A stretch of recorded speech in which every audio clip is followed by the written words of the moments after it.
Dartmouth is taking a bold stand to prevent sexual assaults on campus. It's banning hard alcohol. Although Dartmouth is trying, I have to wonder if it's really going after the root cause of rape. Does hard liquor turn young men into rapists, or does it feel something already inside them that needs to be addressed? Let's talk about that and more. Liz Secure is an advocate for rape victims' rights who herself was raped at the age of 17. And Ariel Zwang is the CEO of Safe Horizon. Thanks to both of you for joining me this morning. I appreciate it. Liz, I want to start with you. An interesting note here. 2 football players at Vanderbilt were just convicted of raping an unconscious woman. Their defense, they were so drunk they did not remember raping and urinating on this woman. The jury didn't buy it, but with that in mind, is Dartmouth on the right path? I don't think it's on the right path because rapists are now using the idea of rape culture and intoxication as an excuse now, when before they denied it existed. So whereas before it was the young woman or the victims who had been intoxicated, now we're using it. I just think it's so tone deaf because, as you said in the beginning of the piece, hard liquor does not turn a young man into a rapist. Rapists are rapists, and I think we're painting everyone with a really broad brush here. Ariel, do you agree? I do agree. You know, at Safe Horizon, we see thousands of sexual assault victims, survivors every year. And we do know that alcohol may be present, but is by no means the cause of a sexual assault. I actually, though, think that what Dartmouth has done, even though the headline is about banning of the alcohol, is part of a very comprehensive program that includes 4-year preventive education and education for first responders. So we think it's a pretty good comprehensive step in the right direction. See, some people might say, oh, that sounds like a bunch of gobbledygook. So you're going to educate people and that's going to solve the problem on campuses? Sending a strong message to every young man and every young woman that says no one has a right to have sex with anyone without their consent, and enforcing that in education and in the response that victims get when they do report. I think that's a lot more than gobbledygook. Well, let's talk about the banning of hard liquor, because I'm interested, because you have talked to rapists, right?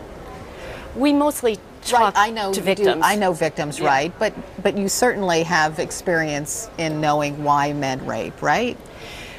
There are a lot of reasons why men rape. Certainly a culture that doesn't hold men accountable enough for violence against women of every kind, that's one reason. Too many young men for whom sexual exploits are considered part of young manhood. There are a lot of societal factors and absolutely individual factors that cause people to rape. Alcohol may reduce their inhibitions, but it doesn't, as I think we're all in agreement, it doesn't create a rapist for sure. So Liz, in your mind, what is the root cause of this kind of behavior that we're seeing on college campuses across the country? Well, we've been seeing it forever, but now I think we're focusing on it. And I think everyone, in the wake of UVA, in the wake of the Rolling Stone article, in the wake of Vanderbilt, everyone's rushing to do something, but none of it's exactly right. And I think what needs to happen is it needs to be just treated as the crime that it is. And you know, the whole idea that, you know, prohibition was supposed to cure all of the social ills, I think what's happening is basically young men and young women are being punished now for being future rape victims and future rapists. And that's just, I think that's just wrong. I think this whole rush to talk about alcohol as the main cause is wrong. And we really need to get back to basics by raising people to say, look, rape is wrong. I don't blame the entire Greek system or alcohol on what happened to me. I blame the actual rapists. And no one seems to be getting that or taking that home as the point. And I think that a lot of people are in a really good-hearted place, and we're all trying to do something, but even those of us who are experts, I don't think any of us are getting it right now. I think we're all sort of fumbling around, and we all have the best intentions, and we will come up with something comprehensive. But, you know, each campus is different, and I think the way we raise our kids really has a lot to do with this. I'd have to agree with Liz, Ariel. And the final thing to you, if a young woman on a college campus accuses someone of rape, why not just go to the police? Why go through this campus system? I don't understand that.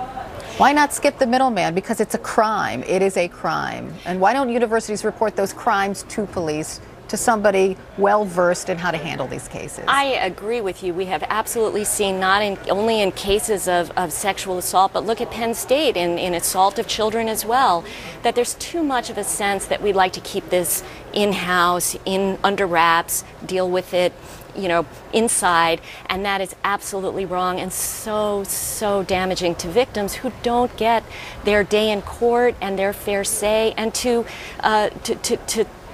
be helped by people whose actual profession it is to help people who've had these terrible things happen to them. Absolutely. Liz Secura, thanks so much. Ariel Zwang, thanks to you too. I appreciate it. We'll be right back.